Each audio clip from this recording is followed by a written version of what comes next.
एक्स बिएलटिनि लिडारा सोर? एक्स बिएलटि थामहिनबा बारग' एनडिबिफोरनि लिडारा आंसो। थारैनो नोंथांमोना सैथोखौनो खोनादों। नाथाय बे बाथ्राखौ आं बुंनानै लायाखै। बे बाथ्राखौ बुंदों हाग्रामा महिलारि बिथाङा, जेराव मोनसे समनि एक्स बिएलटि थामहिनबा बिएलटिनि आफादगिरि हाग्रामा महिलारि बिथाङा दिनैसिमबो गावखौ एक्स बिएलटिनि लिडार होननानै गनायना लादों एबा बुंनानै लादों।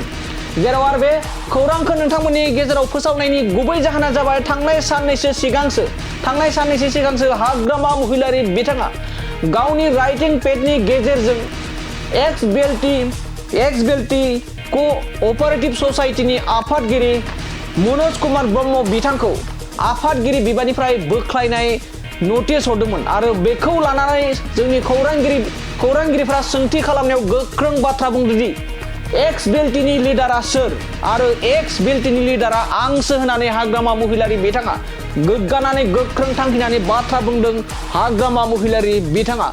जेराव नोंथांमोना मिथिगौदि हाग्रामा महिलारि बिथाङा मोनसे समनि बिएलटिनि सासे गोख्रों दैदेनगिरि एबा आफादगिरिमोन, नाथाय दिनैसिमबो बिएलटिनि सासे लिडार गावखौनो एबा गिदिर लिडार एबा बयनिख्रुइबो गोजौसिनाव थानाय बिएलटिनि एबा एक्स बिएलटिनि लिडार होननानै बाथ्रा बुंदों हाग्रामा महिलारि बिथाङा। आरो बे जोंनि खौरांगिरिनि सोंथि खालामनायाव मनज कुमार ब्रह्मनि जा सोंथि बिथांखौ आफादगिरि बिबाननिफ्राय बोख्लायनाय एबा एरख'नायनि बाथ्रा बुंनायाव गोबां मानि मनज कुमार ब्रह्म बिथाङा हाग्रामा महिलारि बिथाङा सोर होनना बुंदोंमोन एक्स बिएलटि कोअपारेटिभ ससाइटिखौ सिमफायनाय एबा बिनि आफादगिरि नेहाथारखौ बोख्लायनायनि मा गोहो दं, मा पावार दङ होननानै हाग्रामा महिलारि बिथांखौ सोंथि खालामदोंमोन। आरो बे सोंथिनि फिननायखौ गोख्रों बाथ्राजों एबा फंसे सोदोबजों एबा फंसे रावजोंनो बिथाङा फिननाय होदोंदि एक्स बिएलटिनि लिडारा सोर एबा एक्स बिएलटिनि लिडार बारग'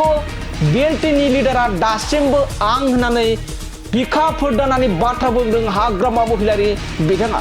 दानिया फैदो बिदिबा हाग्रामा महिलारि बिथाङा आथिखालाव जा एक्स बिएलटिनि आफाद एबा एक्स बिएलटिनि लिडारा आं होननानै माबोरै थांखिना मनज कुमार ब्रह्मनि सायाव गोख्रों फिननाय होदों जों बिथांनिफ्राय आबुङै मिथिना लानि। आलादा मोनसे सोंथि एक्स बिएलटिनि आफादगिरि बिथांखौ नटिस हरनायनि सायाव बिथाङा नोंथांनि एगेन्स्ट जाम्बा बे जायलायालाय मा लिडारा सोर? आंसो।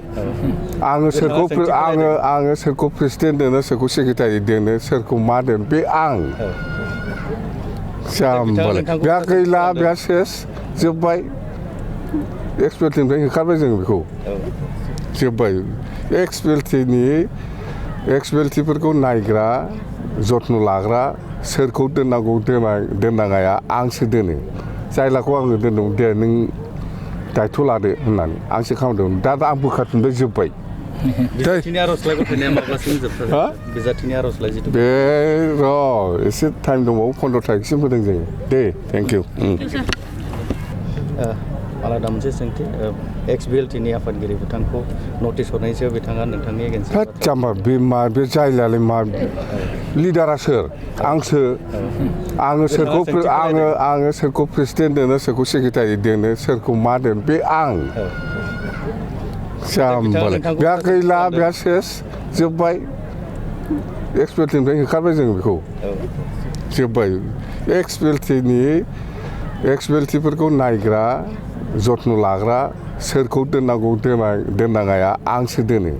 जायलाखौ आङो दोनदोंमोन दे नों दायथ' लादो होननानै आंसो खालामदोंमोन। दा आं बोखारफिनबाय, जोब्बाय। बिजाथिनि आर'जलाइ गथायनाया माब्लासिम जोबथारगोन? बिजाथिनि आर'जलाइ जिथु बे एसे टाइम दंबावो, 15 तारिखसिम होदों जोङो। दे थेंक इउ। आलादा मोनसे सोंथि एक्स बिएलटिनि आफादगिरि बिथांखौ नटिस हरनायनि सायाव बिथाङा नोंथांनि एगेन्स्ट जाम्बा बे जायलायालाय मा लिडारा सोर? आंसो। आङो सोरखौ प्रेसिडेन्ट दोनो, सोरखौ सेक्रेटारि दोनो, सोरखौ मा दोनो, बे आं। जाम्बालाय बेहा गैला, बेहा सेस जोब्बाय। एक्स बिएलटिनिफ्राय होखारबाय जों बेखौ, जोब्बाय।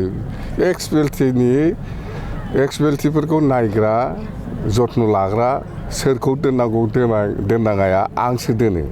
जायलाखौ आङो दोनदोंमोन दे नों दायथ' लादो होननानै आंसो खालामदोंमोन। दा आं बोखारफिनबाय, जोब्बाय। बिजाथिनि आर'जलाइ गथायनाया माब्लासिम जोबथारगोन? बिजाथिनि आर'जलाइ जिथु बे एसे टाइम दंबावो 15 तारिखसिम होदों जोङो दे थेंक इउ आलादा मोनसे सोंथि एक्स बिएलटि नि आफादगिरि बिथांखौ नटिस हरनायनि सायाव बिथाङा नोंथांनि एगेन्स्ट होद जाम्बा बे जायलायालाय मा लिडारा सोर आंसो आङो सोरखौ प्रेसिडेन्ट दोनो सोरखौ सेक्रेटारि दोनो सोरखौ मा दोनो बे आं जाम्बालाय बेहा गैला बेहा सेस जोब्बाय एक्स बिएलटिनिफ्राय होखारबाय जों बेखौ जोब्बाय एक्स बिएलटिफोरखौ नायग्रा जत्न लाग्रा सोरखौ दोननांगौ दोननाङा आंसो दोनो जायलाखौ आङो दोनदोंमोन दे नों दायथ' लादो होननानै आंसो खालामदोंमोन दा आं बोखारफिनबाय जोब्बाय बिजाथिनि आर'जलाइ गथायनाया माब्लासिम जोबथारगोन बिजाथिनि आर'जलाइ जिथु बे र' एसे टाइम दंबावो 15 तारिखसिम होदों जोङो दे थेंक इउ